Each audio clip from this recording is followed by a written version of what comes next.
and the maximum dimension of Killing vectors for a space-time, 4-dimensional space, is 10. And the maximum dimension for homothetic vector, which is a constant psi, it will be 11, as you can see. And if it's not a space-time, if it's not a space-time, it's n-dimension manifold, then this is the number of the maximum dimension of the Lie algebra generated. Okay, so this is the similar theorem for the conformal Killing vector. So the maximum dimension is 15, and if it's conformally flat, it's 7. We cannot have more than 7. So these are standard theorems. And curvature collineation is a much general thing, so I will not go into this detail. Okay. So this is the affine collineation defined by the symmetry of the Christoffel symbols. And now what is the relationship between the isometries and other symmetries? Okay. So this is part of my talk which I have done in collaboration with Asghar Qadir, Muhammad Ziad and Hina Khan. So the relationship between different symmetries. Okay, so this is a very old picture in this literature. This was in the 1960s, perhaps 64, in a very highly cited paper by Katzen, Levine, and Davis. So this is the relation, because some people call it the motions also. So this is at the heart of all the symmetries, and homothetic motions, and affine collineation, special curvature. So at the end is Ricci collineation. So we can forget for the other thing for the moment. So basic thing is the RC is Ricci collineation in some sense of the most general symmetries, and motions, the Killing vectors, are the most basic. I mean, every vector is a Killing vector in this sense.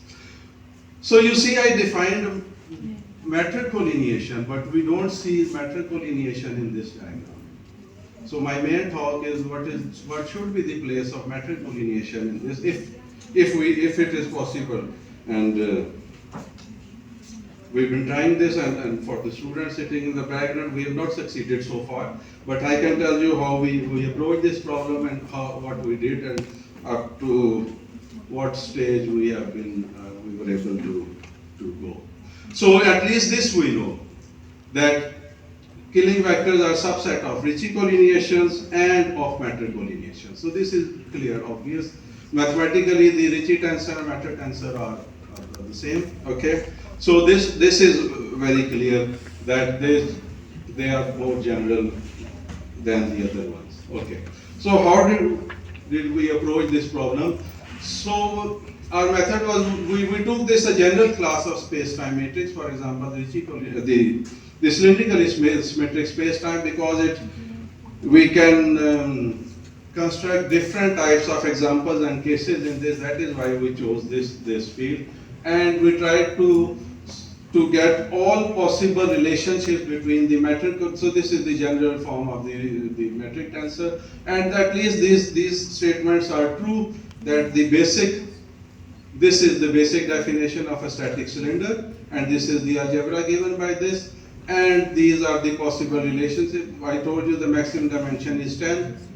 It's between 3 and 10, 8 and 9 are not possible. There are theorems about these things also.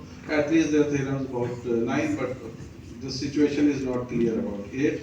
Okay, so we constructed some examples. For example, here is a case where we have the Ricci collineations coincide with the matter collineation. So there is same number of Ricci collineations as the matter collineation. And we have cases where there are Ricci collineations more than matter collineations, and there are cases where they are less than matter collineations. Another important thing is that while the metric tensor is always non-degenerate, which means we cannot have an infinite dimensional algebra for the Killing vectors. For the Ricci tensor, matter tensor, and curvature tensor, it's not so. We can have infinite dimensional algebras as well as finite dimensional algebras.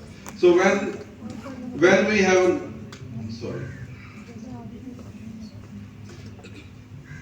Okay, so when we have non-degenerate tensor, it always gives rise to finite dimensional Lie algebra. But when we have degenerate Ricci tensor or matter tensor, there are two possibilities.